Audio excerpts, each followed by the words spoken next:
CM Punk is back in the WWE, and whether you like it or not, there is a lot of money that could be made with this particular individual. And today we're going to talk about 5 must-have feuds, and with every character that I select in this video, I'm going to tell you whether or not CM Punk should be a heel or a babyface. Sounds good. Let's get started. All right, number 1, it's obvious. We got to get to the Seth Rollins feud. Right? Seth Rollins 8 months ago doing an interview with Nick Hausman. He says CM Punk is a cancer. CM Punk then returns at WWE Survivor Series War Games. The writing is on the wall, especially when you see Seth Rollins walk away very, very pissed off, very unhappy. And that, my friends, is a good way to generate conversation on social media. Everybody's got the cell phone footage. We saw Seth Rollins' reaction. Seth Rollins is, in fact, the WWE World Heavyweight Championship belt. You're trying to make this belt a must-see championship belt, especially with Roman Reigns being pretty much on the sidelines. And as you try to build prestige, CM Punk is definitely a guy that should be holding that belt at some point. Now, with that being said, I feel like Seth Rollins actually has to be the babyface here. He's the fighting champion. He's the one defending the belt all the time. In this particular case, CM Punk absolutely 1000% needs to be heel. And by him being a heel, this allows WWE to really blur the lines here. Have CM Punk drop a promo immediately on WWE Raw following his return, drop a pipe bomb. Have Seth Rollins just go berserk. Seth Rollins should no-show Raw. That's what I would do. If I'm fantasy booking this, Seth Rollins no-shows Raw, and then he comes back and confronts CM Punk at some point. I think WWE really needs to play into this whole thing that CM Punk is a problem backstage. I want WWE to leak fake stories about CM Punk being a problem backstage.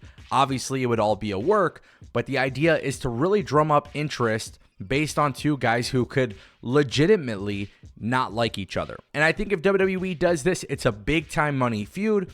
And you know what? Honestly, I would have zero problem with CM Punk winning the World Heavyweight Championship if it meant later on down the line in 2024, he's the guy that drops it to Gunther.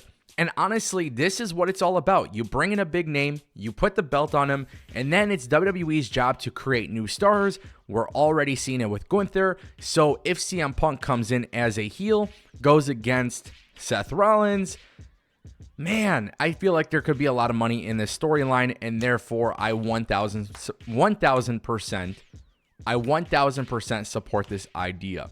Number 2 on the list, Drew McIntyre. And this is also very exciting for the same reason as Seth Rollins.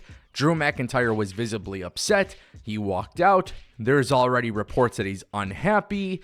And it looks like, if you see the cell phone footage from fans, it looks like a cameraman was telling Drew McIntyre what to do. So I also believe this is a work. Drew McIntyre is having an absolute run as a heel. He is very good on the mic. He's good in the ring. This would be a great feud for CM Punk, especially because a championship belt wouldn't be on the line. And on top of that, it can really create a lot of intensity. Same thing as the Seth Rollins situation. You play into the idea that CM Punk is not a good guy. He's got problems backstage. And what's very interesting about this, CM Punk shouldn't be a heel or a babyface because Drew McIntyre is the heel. Drew McIntyre would need to remain the heel. But at the same time, what you need to do is have CM Punk kind of play into a tweener role. If you have CM Punk as a tweener, I think people will be very intrigued. He's going to show some heel tendencies. He'll show some babyface tendencies. He should be the lone wolf. He should be the guy that's backstage where people don't like him. And they need to convey that on television. And I think if WWE does this, it actually does a lot for Drew McIntyre as well. Because Drew McIntyre taking out CM Punk will garner a lot of heat. Garner? Yeah, you know what I'm trying to say. It will get him heat. And then for CM Punk, I think it's going to give him a good babyface reaction until he starts showing those heel tendencies as well. So Drew McIntyre, Seth Rollins, those first 2 I feel like could be massive money feuds, but I would be absolutely dumb if I didn't mention Roman Reigns. So at number 3, Roman Reigns at some point needs to be in a feud with CM Punk. And this is just simply because of the money that's there. Now, in no means am I saying CM Punk should dethrone Roman Reigns, but CM Punk is money on the microphone. And honestly, him versus Roman Reigns could be a massive, massive storyline. Something to keep Roman Reigns active until Cody Rhodes finishes the story. So here's the thing: if Roman Reigns versus CM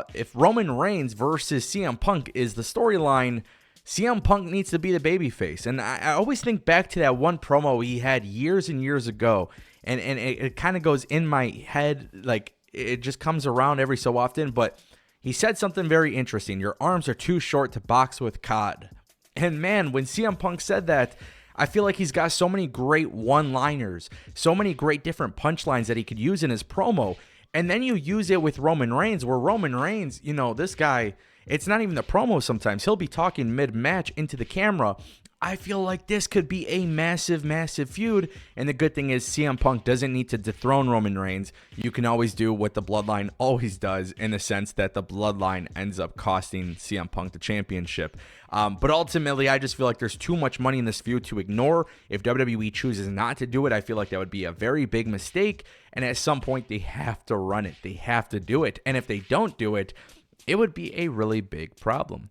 Coming in at number 4, it's actually quite simple. Shinsuke Nakamura has been running his mouth for weeks and weeks and weeks. Who the hell is he talking about? What is he doing? And look, Shinsuke Nakamura was not successful in defeating Seth Rollins, and I don't know what the hell the direction is for Shinsuke Nakamura. But if you got CM Punk coming back and you need a feud that could be good, there's a lot of potential there. I know a lot of people think that maybe Shinsuke and CM Punk can't have a great match. I don't know. I think their styles could work very good together. Shinsuke Nakamura's presentation as a legitimate badass has been incredible. The lighting, the promos in Japanese, I think there's a lot of possibilities there. And in addition to that, with CM Punk, you got to bring CM Punk in as a babyface, at least initially.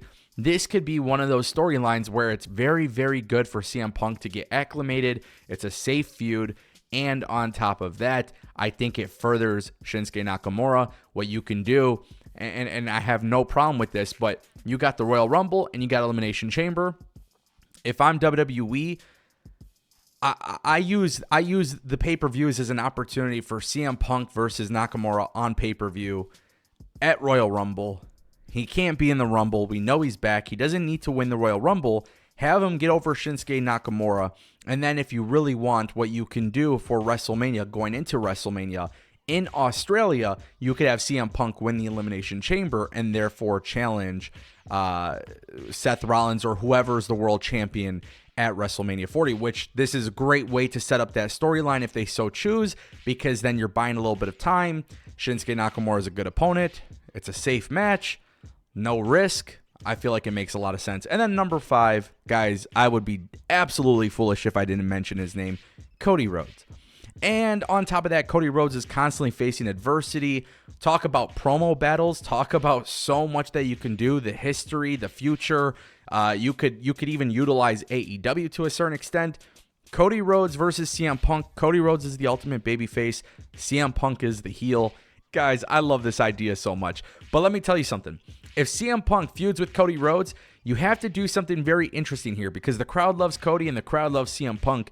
You really have to shock the world. This could be a feud where, like, it's just random. It's a random heel turn. So what I would do is you have CM Punk on Raw. You got the baby faces coming out. They just won War Games. CM Punk lends them a helping hand after the Judgment Day. Make it look like CM Punk is on the side of Cody. And then you can have CM Punk low blow Cody Rhodes at some point, turn his back on him, whatever it may be. And then he could be the adversity that Cody faces at Royal Rumble. And then, of course, Cody Rhodes could actually end up beating CM Punk. This could fully go into the CM Punk heel turn.